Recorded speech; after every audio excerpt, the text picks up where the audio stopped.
ایک اندازے کے مطابق پاکستان سالانہ 30 ملین میٹرک ٹن کچرا سالڈ ویسٹ کی صورت میں پیدا کرتا ہے اور اس میں مسلسل اضافے کا امکان ہے۔ اتنی بڑی مقدار میں کچرا پیدا کرنے کے باوجود بدقسمتی سے ابھی تک پاکستان میں اس کچرے کو ٹھکانے لگانے کے لیے ایک بھی باقاعدہ لینڈ فل سائٹ موجود نہیں ہے اور نہ ہی سینیٹری کو ٹھکانے لگانے کا کوئی باقاعدہ انتظام ہے۔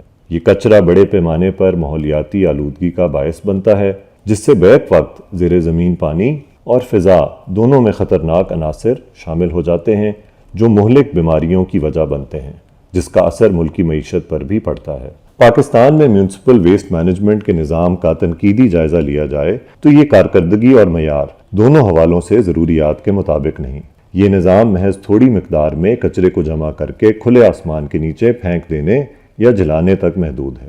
پاکستان میں آج تک کچرے کی مقدار، اقسام اور نوعیت کو جانچنے کے لیے قومی سطح پر کوئی تحقیق یا سروے نہیں کرایا گیا۔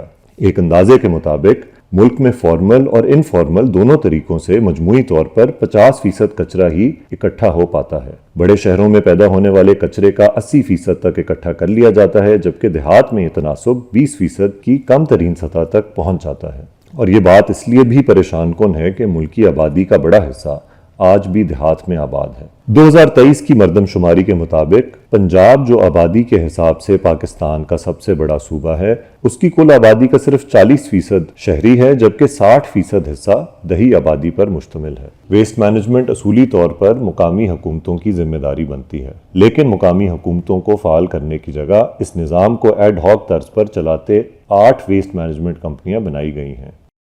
ان میں لاہور، فیصل آباد، گجرانوالہ، سیالکوٹ، راولپنڈی، ملتان، بہاولپور اور Dera Ghazi Khan waste management companies شامل ہیں۔ پنجاب کو ہی لے لیجئے، صوبے کے کل 23,000 موضع ہیں، جن میں سے صرف 314 موضعوں میں سرکاری اور 1394 موضعوں میں نجی کمپنیاں کچرا اکٹھا کر رہی ہیں۔ بدقسمتی سے 2023 میں بھی کم آمدن شہری علاقوں، آبادیوں اور دیہاتوں میں کچرے کو اپنی مدد آپ کے تحت ہی ٹھکانے لگایا جاتا ہے۔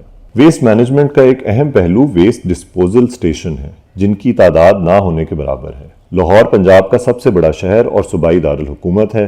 لاہور میں کروڑوں کی آبادی کے لیے کچرے کو جمع کرنے کے لیے صرف 3 ڈسپوزل سٹیشنز ہیں، جبکہ راولپنڈی میں ان سٹیشنز کی تعداد 2 ہے۔ ویسٹ مینجمنٹ کمپنیوں کی کارکردگی کسی ایک معیار پر نہیں پرکھی جا سکتی، بلکہ اس کے لیے فی ٹن کچرا اٹھانے کی لاگت، فی کس سروس ڈیلیوری اور دستیاب وسائل کو بھی جاننا ضروری ہے۔ ویسٹ سٹیشنز کی تعداد اور ان سے مستفید ہونے والی آبادی کے حوالے سے دستیاب ڈیٹا سے پتہ چلتا ہے کہ اس نظام میں کئی بنیادی خامیاں موجود ہیں۔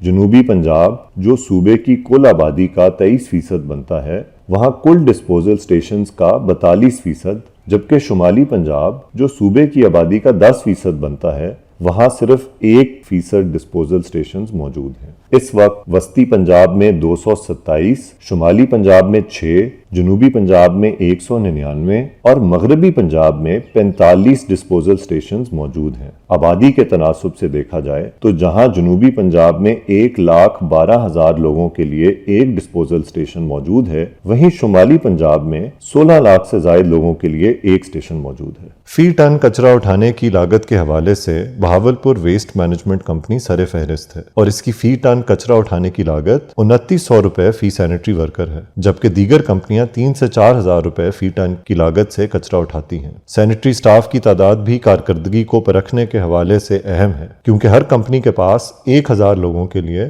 صرف ایک ورکر ہے، جبکہ سیالکوٹ میں یہ تعداد 8,000 تک پہنچ جاتی ہے۔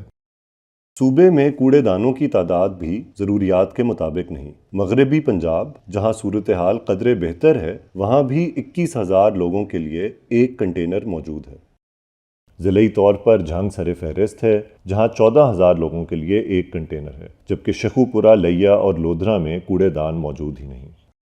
آج کل کے دور میں کچرا توانائی اور ری سائیکلنگ کی جدید ٹیکنالوجی کی وجہ سے ایک منافع بخش اثاثہ بنتا جا رہا ہے۔ ضرورت اس امر کی ہے کہ سالڈ ویسٹ کے نظام کو جدید خطوط پر استوار کیا جائے تاکہ ملک کچرے کے استعمال سے معاشی فائدہ اٹھائے اور شہریوں کو صاف ماحول میسر آئے۔ اس کے لیے مضبوط مقامی حکومتوں کا نظام بہت ضروری ہے۔